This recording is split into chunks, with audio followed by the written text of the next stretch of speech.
중국 붕괴의 서막입니다. 미국 이제 대만을 정상 국가로 만들어 나가기 시작합니다. 법을 만들었습니다. 어떤 내용인지, 그리고 이 속내는 뭔지, 그리고 앞으로 어떻게 전개될 것인지. 중국, 이제 미국은 중국이라고 하지 않고 중공이라고 하기 시작했습니다. 보여드리겠습니다. 미 상원이 대만 독립 타이베이 법을 만장일치로 통과시켰습니다. 타이베이는 대만이 아니고 대만의 수도가 이제 타이베이죠. 그런데 타이베이 법, 대만법이 아니고 타이베이 법이 뭐냐?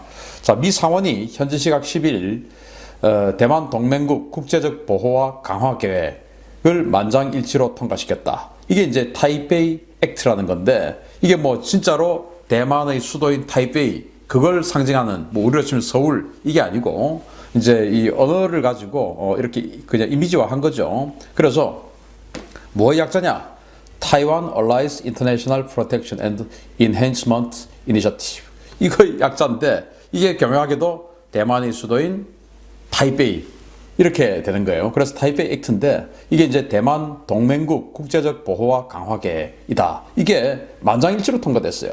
자, 이 법안은 홍콩 사태 이후에 위기감이 고조된 지난해 9월 코리 가드너, 마르코 루비오 상원 의원 등의 주도로 초당파적인 협력 속에서 기존 계류 법안보다 대폭 강화된 내용으로 상원과 하원 모두에서 만장일치로 통과됐다.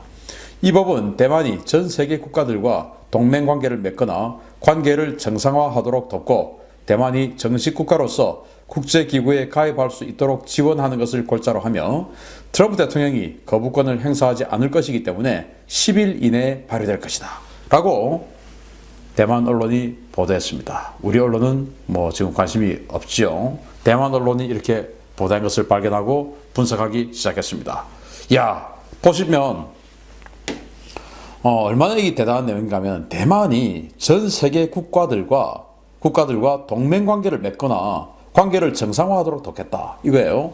즉, 전 세계 다른 나라들하고 동맹을 맺도록 도와주려고 하면은 미국 자신들도 대만하고 동맹을 맺어야죠. 지금 이제 대만이 국제사회에서 퇴출된 이후에 지금 대만하고 국교를 맺고 있는 나라는 17개 나라밖에 없답니다. 그러니까 이제 이거를 완전히 정상화시켜 주겠다. 그리고 동맹을 할 수 있도록 해주겠다. 그러면은 자기네들도 동맹을 하겠다 이거 아닙니까? 그리고 대만이 정식 국가로서 국제기구에 가입할 수 있도록 지원하겠다. 유엔에 가입시키겠다 이거 아닙니까? 그래서 대만이 이 대만이라는 그 중화민국이라는 이 국호를 이름과 동시에 모든 국제기구에서 퇴출됐어요. 이거 다시 이제 복원시켜 주겠다. 이 법을 상하원 만장일치로 통과시켰다. 이것은 뭐 미국의 여당, 야당 할 것 없이, 공화당, 민주당 할 것 없이 전부 여기에 동의한다라는 겁니다. 이제 완전히 탄력을 받은 겁니다. 자, 정식 국가로 인정받지 못했던 대만이죠. 대만이 사실은 뭐 유엔 상임 안전보장이사회 상임 이사국 아니겠습니까? 그런데 이제 중공으로부터 이 대륙을 뺏기고 대만으로 피신을 했던 국민당 정부가 다시 중공을 이제 퇴출시키고 수복을 하려고 했으나 그것이 이제 안 될 것 같은 것이 확실해진 시기에 대만은 사실은 퇴출됐습니다. 이렇게 됐죠. 대만이 국제연합 강제 추방, 바로 1971년 10월 25일의 사건입니다. 26차 유엔 총회에서 알바니아가 발의한 중국 대표권 귀속 표결에서 참석 128개 회원국 중에서 찬성 76표, 반대 35표, 기권 17표로 중화민국의 국가로서의 국제법적 지위가 박탈이 되고 중화인민공화국이 유엔이 인정한 유일한 합법정부로 결정이 되었습니다. 그리고는 유엔 안보리 상임 이사국이었던 대만이 당시 중국이죠. 중화민국이죠. 이 중화민국이 이 순간 모든 국제법적 지위를 상실하고 유엔에서 퇴출돼 버렸습니다. 그리고는 그 지위를 중공, 지금의 중국이 그냥 이어받게 됐죠. 우리 중국 대사관도 바로 그냥 중공이 인수를 해버렸습니다. 정말 참 미안하고 안타깝고 그리고 이 국제사회의 냉정함을 볼 수 있는 그런 사건이었습니다. 자, 시진핑 2기 이후에 본격화된 전방위적인 위협, 자, 시진핑이 2012년 집권을 한 이후에 이제 5년씩 가죠. 그래서 1기는 이제 권력을 공고화하는 작업이었고 2기부터는 완전히 이제 사실은 권력을 휘두르기 시작하고 지금 종신으로 가기 위한 준비 작업이 거의 뭐 완료되고 있는 그런 상황이죠. 뭐 앞으로 가봐야 되겠습니다만은 작년에 대만을 완전히 복속시키기 위한 그런 본격화된 연설을 했습니다. 이게 바로 작년 신년사인데요. 2019년 1월 2일 대만 동포에게 고하는 40주년 기념 연설인데 그 중에서 제가 발췌를 해봤습니다. 중국과 대만은 일국 양제를 인정하는 형태로 통일되어야 한다. 대만 문제는 중국의 내정이고 중국의 핵심 이익과 중국 민족 감정과 관련되어 있어서 어떠한 외부 간섭도 절대 용납이 불가하다. 우리는 평화 통일에 최선을 다하겠지만 무력 사용을 포기하겠다고 약속하지 않으며 모든 필요한 조치를 한다는 옵션을 놔둘 것이다. 이는 대만 동포가 아닌 외부 세력 간섭과 소수 대만 독립 세력의 분열 활동을 겨냥한 것이다. 이렇게 정말 무지막지한 멘트를 했습니다. 대만은 이제 홍콩처럼 일국 양제하겠다. 니들 그 자유민주주의 체제 지켜주겠다. 그러면서 통일하자. 이건 거예요. 근데 지금 이제 홍콩 사태를 보면서 대만 사람들이 완전히 그냥 돌아서 버렸죠. 자, 대만 문제는 중국의 내정이 있다. 그러니까 미국 니들 간섭하지 마. 이런 거예요. 절대 용납하지 않겠다. 우리 가만히 있지 않겠다. 미국 자꾸 간섭하면. 그래서 우리는 평화 통일에 최선 다하겠지만 말 안 들으면 군사적으로 점령할 거다. 지금 이 말을 하는 거예요. 군사적 옵션을 무력 사용을 포기하겠다고 약속하지 않는다. 그 말은 필요하면 하겠다라는 겁니다. 정말 무서운 말이죠. 자, 이런 무력 사용은 대만 동포가 아닌 외부 세력의 간섭이다. 미국이다, 미국. 그리고 소수 대만 독립 세력의 분열 활동이다. 그러니까 지금 대만 차잉원 총통, 이 민진당 이런 자들을 겨냥한 것이지 다수의 대만 국민들을 시민들을 보고 하는 소리는 아니다. 그래서 이제 민진당과 대만 국민들을 분리시키는 작업을 한 거죠. 그래서 이 대만은 크게 이제 그 세 가지 그룹이 있어요. 첫 번째는 원래부터 이 대만 섬에 살던 뭐 원주민이라고 할 수 있죠. 그런 분들. 그리고 두 번째는 이제 송명청 시대에 건너온 사람들. 그리고 세 번째는 국민당. 마지막에 이제 그 국공내전에서 패퇴해서 장제스와 함께 넘어온 국민당 즉 사람들. 이렇게 세 가지 그룹이 있는데 이 첫 번째 원주민 그룹과 두 번째 이제 오래전부터 중세시대 때부터 넘어온 이 사람들은 독립주의자들이 더 많습니다. 그런데 국민당 정부는 이제 독립을 하지 않고 통일을 하자 이 주의 아니겠습니까? 그런데 원래는 공산당에게 패퇴해서 도망왔지만 지금은 그 공산당에게 귀속하자는 주의로 살짝 좀 변질이 되어 있죠. 아무튼 이런 상황인데 이 그 독립하자라는 파가 이제 민진당을 좀 지지를 많이 하죠. 자, 이런 상황입니다. 그래서 무력 사용하겠다 이거예요. 자, 이러니까 그로부터 사흘 후입니다. 작년 1월 5일이죠. 차잉원 총통이 정말 전 세계인을 대상으로 연설을 합니다. 어떻게 연설했냐? 자유민주주의 수호를 위해서 최전선에서 싸우겠다. 우리 좀 도와달라. 이렇게 연설했어요. 저 무지막지한 중국이 우리를 무력으로 치겠다고 한다. 도와달라. 이렇게 이야기를 하죠. 자, 중화민국은 중국 공산당이 무력 통일을 감행한다는 최악의 시나리오에 대비하고 있다. 중국 공산당의 굴기와 세력 확장으로 자유민주주의 가치와 세계 질서가 도전받고 있어 인도태평양 전략의 최전방에 있는 중화민국이 자유민주주의 가치 수호의 최일선 방어선으로 국제적 책임을 다할 것이다. 자유민주주의 수호는 이 시대의 의무다. 자유민주주의를 추구하는 모든 국가들은 우리를 도와달라. 이렇게 국제사회에 호소를 했어요.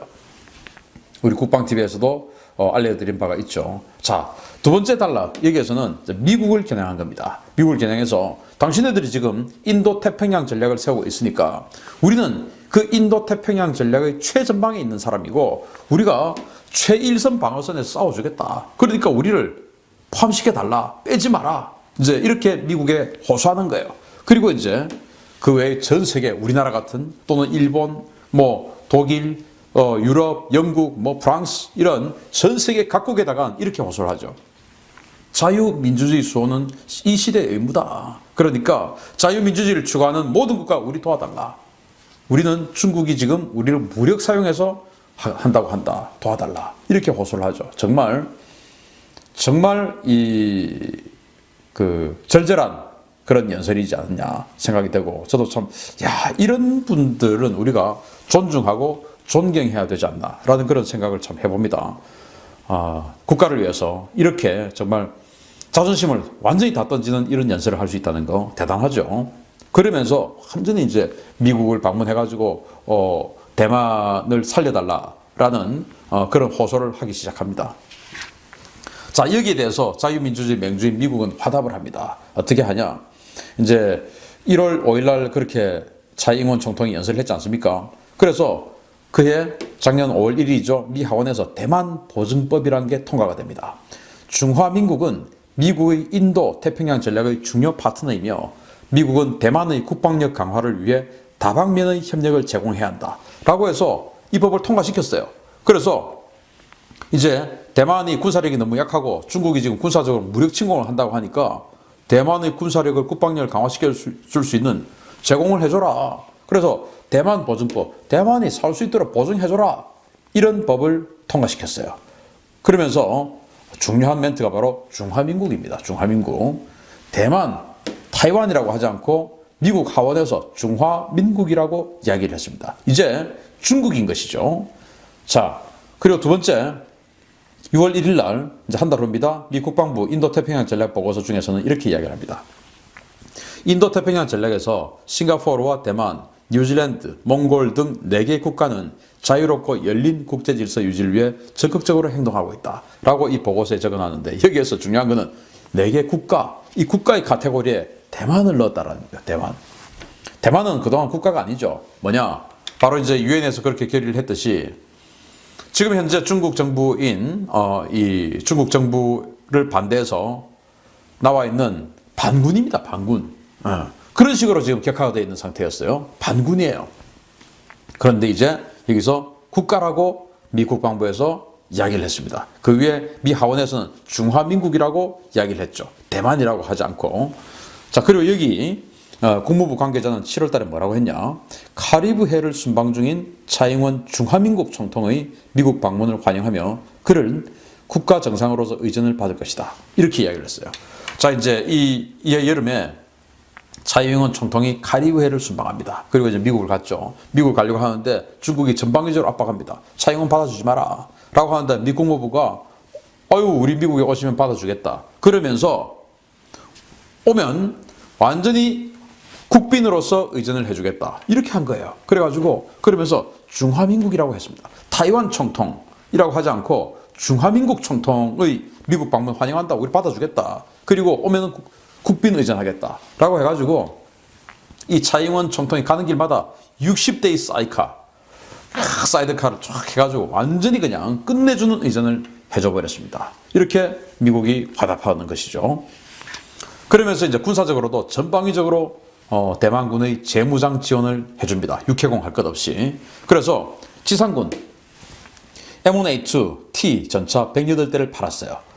이 M1A2T 전차는 뭐냐면은 지금 현재 주한미군에 들어가 있는 미 2기갑여단, 이 2기갑여단의 탱크가 M1A2 SEP V2 버전인데 그거보다 V3 버전이에요. 그거보다 더 지금 현재 주한미군이 쓰는 것보다 한 단계 더 개량된 그 버전을 그러니까 완전 최신형이죠. 대만에 팔았습니다. 그리고 이제 스팅어 휴대용 지대공 미사일. 왜냐하면 이제 중국이 공격 헬기, 강습 헬기 이런 거 다량으로 운영하니까 그런 헬기들 격추시켜 버리라고 휴대용 지대공 미사일, 스팅어 미사일 250발을 팔았고요. 그리고 이 중국의 상륙함들 이런 것들이 확 오지 않습니까? 그런 것들 격파하라고 제블린 대전차 미사일 또 100발을 팔았습니다. 그리고 추가 무기 도입 또 지금 협의 중이죠. 해군력 개량하고 있어요. 키드급 구축함 개량 사업을 지원하고 그리고 이제 마크 46 어뢰죠. 구축함에 장착하는 어뢰입니다. 이거 개량은 최신형 어뢰를 지원했어요. 그리고 이제 마크 41 수직 발사관 대공 미사일 이런 미사일 수직 발사관 그리고 SM2 미사일 이런 걸 소량 판매해가지고 이거 뺏겨가지고 국산으로 만들어 해서 그 뺏길 수 있도록 소량으로 팔았어요. 그러면서 방공 구축함 개발을 지원했습니다. 이지삼. 그리고 잠수함 건조 기술을 지원합니다. 잠수함. 이 대만 잠수함은 2차 대전 직후의 그런 정말 써서는 안 되는 그런 잠수함이죠. 오래된 잠수함인데 이제 잠수함 필요하지 않습니까? 중국군이 대만 해협을 건너면 물 밑에서 잠수함이 이제 공격을 해야 되고 잠수함이 있으면은 중국군이 못 건너오겠죠. 이게 또 억제력 아니겠습니까? 그런데 지금 그 누가 대만에 잠수함을 팔겠습니까? 우리나라가 팔겠습니까? 독일이 팔겠습니까? 중국 눈치가 보이는데 못 팔죠. 그러니까 미국이 기술자들을 지원해줘서 대만이 자체적으로 잠수함을 만들 수 있도록 지원해줍니다. 그리고 공군력 현대화하죠. 대만이 가지고 있던 아주 오래된 구형 F-16AB형 이거를 140세대를 완전히 최신형으로 개량시켜주고 그리고 신규로 또 이 F-16V형을 66대를 팔았습니다. 그러니까 지금 대만에 210대가량의 최신형 F-16이 있는 거예요. 이거 중국군이 함부로 대만 해협에서 제공권 장담할 수 없는 상황입니다. 210대의 최신형 F-16. 자, 그리고 이제 제이소우라고 하는 장거리 활공 유도폭탄 판매를 했고요. 그리고 함 대레이더 미사일 50발을 판매했습니다. 그리고 이제 패트리어트 3 탄도탄 요격 미사일이죠. 이거 6개 포대를 팔았고 또 이 기술을 바탕으로 텐궁이라고 하는 대만의 독자적인 이 지대공 미사일, 우리가 치면 MSAM쯤 되겠죠. 그거 개발할 수 있도록 기술 지원을 또 해줍니다. 이런 식으로 육해공 전방위적으로 지원을 해줘요.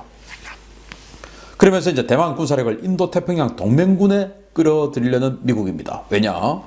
대만이 이제 이지스함 이런 거 만들 수 있도록 기술 지원해주고 있으면서 그 이지스함을 궁극적으로는 대만 해군을 아예 자신들과 데이터 링크를 시켜버리려고 지금 밑바탕을 깔고 있습니다.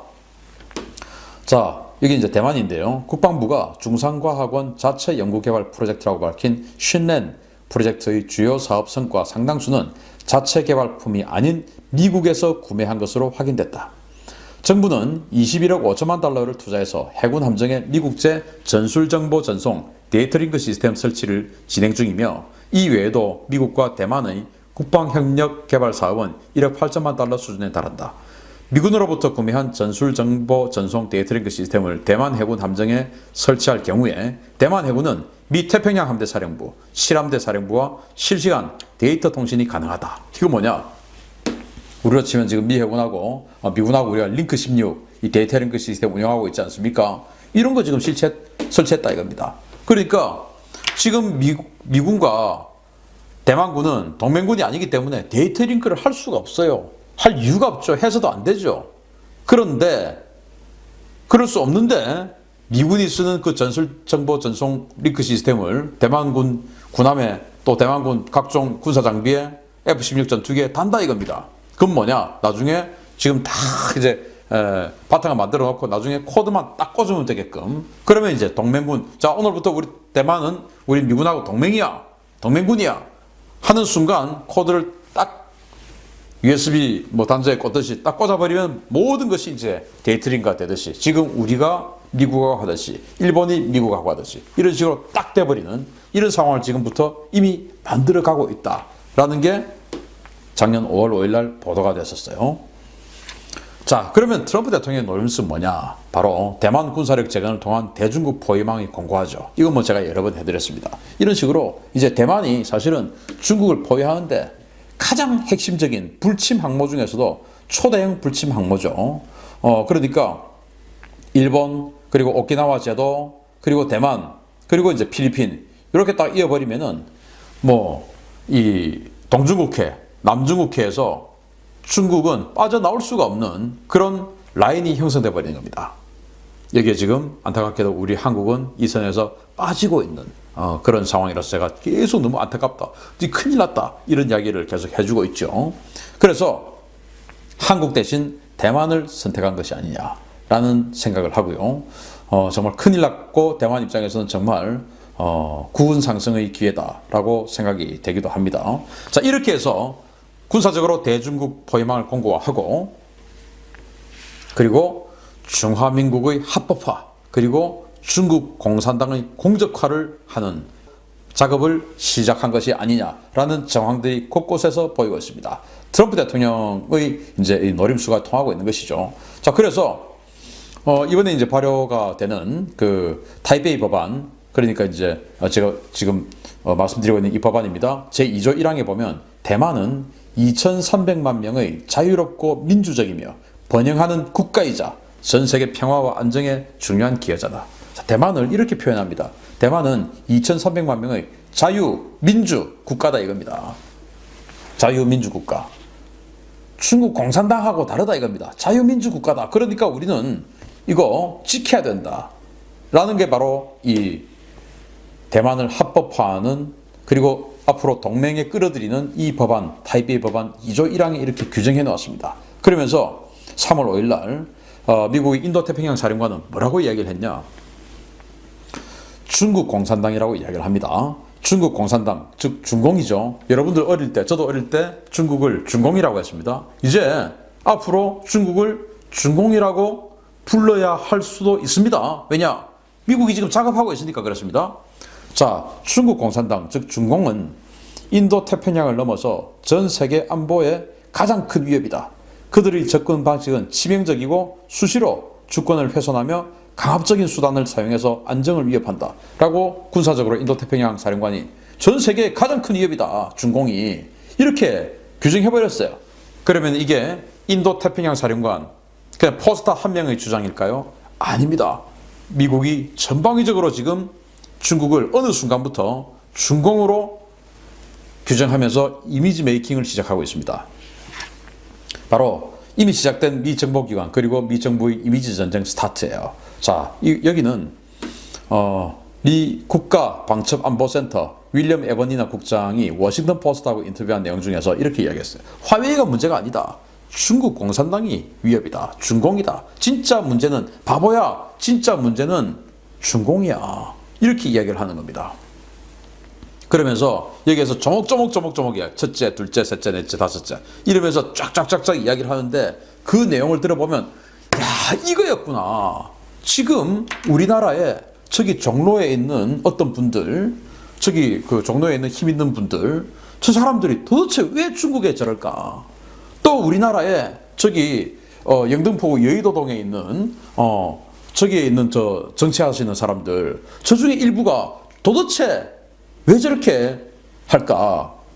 또 언론인 중에서 어떤 사람들 도대체 왜 저럴까? 시민단체 한다고 하는데 저 사람들은 도대체 왜 이럴까? 하는 게 여기에서 전부 다 나와 있고 그 사례까지 다 나와 있어요. 자, 이거는 따로 제가 내일쯤에 다시 한 번 더 데일리 디펜스나 심층 분석을 통해서 알려드리면서 그러면 야, 이거구나. 지금 뭐 여러 가지 중국 관련한 문제들 이거구나 라는 게 딱 나오실 겁니다.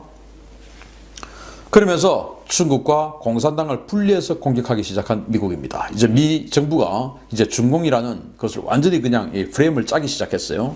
이미지 전쟁, 이거는 공산당들의 주특기 아닙니까? 그런데 그걸 지금 미국이 하고 있습니다.